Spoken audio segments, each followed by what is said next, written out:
ప్రియమైన వెంకట్రాయపురం ప్రాంత వాస్తవ్యులందరికీ జగద్రక్షకుడైన యేసుక్రీస్తు వారి అతి శ్రేష్టమైన ఉన్నతమైన నామంలో వందనాలు దైవాశీస్సులు తెలియజేసుకుంటున్నామండి. ప్రియ దేవుని ప్రజలారా, దేవుని బిడ్డలారా, ఈ యొక్క దినము మేము ఒక సువర్తమానమును మీకు తెలియచేయటం కోసం మీ మధ్యలోకి వచ్చి ఉన్నాము. అదేమిటి అంటే, ఇప్పటికి 2000 సంవత్సరాల క్రితము యేసుక్రీస్తు ప్రభుల వారు ఈ భూమికి నడిబొడ్డు అనే ప్రాంతములో మరి మనుషులందరి కోసము వారి యొక్క పాపముల నుండి విడిపించటం కోసము మరణించి 3వ దినాన్ని తిరిగి లేవటం జరిగింది. ఎక్కడో ఇశ్రాయేలు దేశంలో పుట్టిన ఆయన కోసం ఇక్కడెందుకయ్యా, మీకు వేరే పని పాట లేదా, అయ్యి అన్ని చెప్పుకోవటం ఎందుకని చెప్పి మీరు ఎవరైనా అనుకోవచ్చు. అయితే వేదములో ఒక మాట వ్రాయబడి ఉందండి, శుక్ల యజుర్వేదంలో, వేదాహ నమస్య భువనస్య నాభిం, భూమికి నడిబొట్టు అనే ప్రాంతములో విరాట్ పురుషుడు పుడతాడు అని చెప్పి వేదము సెలవిస్తూ ఉంది. మనుషులందరి కోసము రక్తము చిందించబడాలి, పరిశుద్ధుని యొక్క రక్తము చిందించబడాలని వేదము ఘోషిస్తూ ఉంది. పరిశుద్ధుని యొక్క రక్తము చిందించబడితే తప్ప మనుషుల యొక్క పాపము పోదు అని గ్రంథాలు ఘోషిస్తూ ఉన్నాయి. మరి మనము ప్రపంచ చరిత్రను కనుక చూసినట్లయితే మనుషులందరి కోసము మరి చనిపోయిన వ్యక్తి ఎవరయ్యా అంటే ప్రభువైన యేసుక్రీస్తు వారు మాత్రమే. దేవునికి స్తోత్రం. ప్రభువైన యేసుక్రీస్తు వారు 200 దేశాలలో ఉన్నటువంటి సకల జాతి మనుషుల కోసము చనిపోయారండి.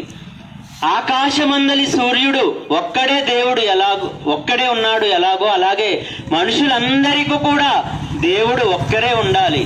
ఆయనే సృష్టికర్త అయి ఉండాలి. ఆయనే మనుషులందరినీ పుట్టించిన వాడు అయి ఉండాలి. ఎవరా అని మనము కనుక తరచి పరిశోధించి ఆలోచిస్తే, ఈ సృష్టిని, అఖిల బ్రహ్మాండమును నోటి మాటతో కలుగజేసినటువంటి ఏకైక వ్యక్తి నజరేయుడైన యేసుక్రీస్తు ప్రభుల వారు మాత్రమేనండి. ఎందుకు యేసుక్రీస్తు ప్రభుల వారు ఒక్కరే అని అంటే, ఆయన చెప్పారు, నేనే మార్గమును సత్యమును జీవమును, నా ద్వారా తప్ప ఎవ్వడును తండ్రి యొద్దకు రాడు అని వేదము ఘోషిస్తూ ఉంది. మన ఋషులు ప్రార్థన చేశారు, అసతోమా సద్గమయ తమసోమా జ్యోతిర్గమయ మృత్యోర్మా అమృతంగమయ. అసత్యంలో ఉన్నాము, మమ్మల్ని సత్యంలోకి నడిపించండి. చీకటిలో ఉన్నాము, మమ్మల్ని వెలుగులోనికి నడిపించండి. మరణములో ఉన్నాము, మమ్మల్ని జీవంలోనికి నడిపించండి అని చెప్పి ఋషులైనటువంటి వారు ప్రార్థన చేశారు. ఆ ప్రార్థనకు జవాబుగా యేసుక్రీస్తు ప్రభులు వారు చెప్పారు, నేనే మార్గమును సత్యమును జీవమును అని. ఈ భూమి మీద యేసుక్రీస్తు ప్రభుల వారు మనుషులందరి యొక్క పాపములను క్షమించటానికి నాకు మాత్రమే అధికారం ఉన్నది అని చెప్పి ఆయన సెలవిచ్చారు. నేనే నా అంతట నేనే మీ అందరి కోసం ప్రాణం పెడుతున్నానని ఆయన చెప్పారు. అలాగే 3వ దినాన తిరిగి లెగుస్తానని చెప్పారు. ఆయన కోసము గ్రంథాలు ఘోషిస్తూ ఉన్నాయి. ఈ ఇంద్రుని మహత్యము చూడుడి, అతడు నిన్న మరణించి నేడు సజీవుడై లేచాడని చెప్పి కృష్ణ యజుర్వేదంలో వ్రాయబడి ఉంది. ఆ యొక్క ప్రవచనాన్ని నెరవేర్చినటువంటి ఏకైక వ్యక్తి నజరేయుడైన యేసుక్రీస్తు ప్రభుల వారు మాత్రమే. ఎందుకంటే ఆయన మాత్రమే సృష్టికర్త. మనుషులందరూ దారి తప్పిపోయి వారి ఇష్టానుసారముగా పాపములు చేసుకుంటూ బ్రతుకుతూ ఉన్నప్పుడు సృష్టికర్త అయిన దేవాతి దేవుడే మనుషుని యొక్క నరావతారం ఎత్తి మనుష్య రూపము దాల్చి వ్రానుపై వేలాడి మరణించి 2 చేతులు చాచి పిలుస్తూ ఉన్నాడండి. ఆయన, ఇదిగో నేను హృదయం అనే తలుపు యొద్ద నిలబడి తట్టుచున్నాను, ఎవడైనను నా స్వరము విని నీ హృదయాన్ని ఇచ్చిన ఎడల నాతో కూడా అతడితో పాటు నేనును కలిసి భోజనం చేస్తామని చెప్పి యేసుక్రీస్తు ప్రభులు వారు చెప్పారు. ఈ దినము మేమందరం ఇంత ఎండలో మీ మధ్యకి ఎందుకు వచ్చాము అని అంటే, మేము పొందుకున్నటువంటి ఆనందము, మేము పొందుకున్నటువంటి సంతోషము, మేము పొందుకున్న నిత్య జీవాన్ని మీకు కూడా ప్రకటించడం కోసమే మేము వచ్చామండి. మాకెవరు డబ్బులు ఇచ్చి పంపలేదు.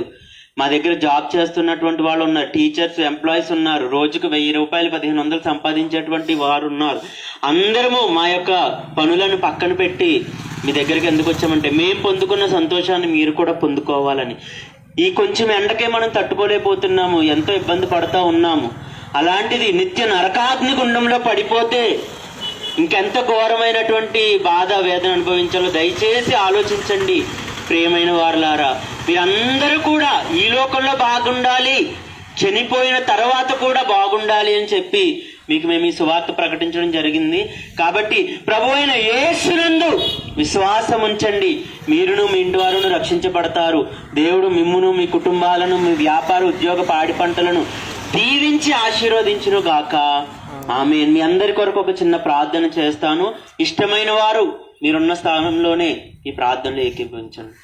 ప్రేమ కలిగిన మా మహాపరిశుద్ధ పరమ తండ్రి, జీవాధిపతి అయిన దేవా, ఈ అఖిల బ్రహ్మాండమును నోటి మాటతో చేసిన మా కన్న తండ్రి, మీకు వేలాది వందనాలు ప్రభువా. దేవా, నీవే దేవుడవు, రక్షకుడవని మా మనోనేత్రాలు వెలిగించి మమ్ములను ప్రభువా నీ ప్రజలుగా, నీ సొత్తైన వారముగా చేసుకున్నందుకు వందనాలు. అలాగే ప్రభువా, సర్వలోకమునకు వెళ్ళి సర్వ సృష్టికి సువార్త ప్రకటించమన్నావు తండ్రి. ఈనాడు ప్రభు ఇక్కడ ఈ వెంకట్రాయపురంలో ఈ ప్రాంతంలో దేవా నాయన మేము సువార్త చెబుతుండగా ఎంతో మంది విన్నారు తండ్రి. విన్నవారి హృదయాలను నాయన మీరు ఆకర్షించండి ప్రభువా. నిజ దేవుడవు నీవని, వారి యొక్క ప్రతి సమస్యలను విడిపించగల దేవుడవు నీవని, అలాగే నాయన మరణము తర్వాత నిత్య నరకాగ్ని గుండము నుండి తప్పించగల దేవుడవు నీవని దేవ ఈ ప్రాంతవాసులు తెలుసుకోవడానికి కృపను గ్రహించండి. జన్మము చేత కర్మము చేత ఉన్నటువంటి అపరాధములను, పాపములను ప్రభువా మీ యొక్క శిలువ రక్తములో మాత్రమే పోతాయని ప్రభువా ఈ ప్రాంతవాసులు గ్రహించినట్లు కృపను గ్రహించమని తండ్రి. ఈ యొక్క ప్రాంతంలోని ప్రతి ఒక్కరూ కూడా ఈ లోకంలో బాగుండాలి, వారి వ్యాపారాలు, ఉద్యోగాలు, పాడి పంటలు అన్నిటినీ మీరు దీవించండి ప్రభువా. అంత మాత్రమే కాదు తండ్రి, చనిపోయిన తర్వాత యుగ యుగాలు ఆనందకరమైనటువంటి ఆ యొక్క స్వర్గలోకంలోనికి ప్రభువా, పరలోక రాజ్యానికి ప్రభువా ఈ ప్రాంతవాసులు అందరూ కూడా వచ్చినట్టు కృప చూపమని యేసుక్రీస్తు అతి పరిశుద్ధ నామమున ప్రార్థించి వేడుకొంచున్నాము తండ్రి. ఆమేన్.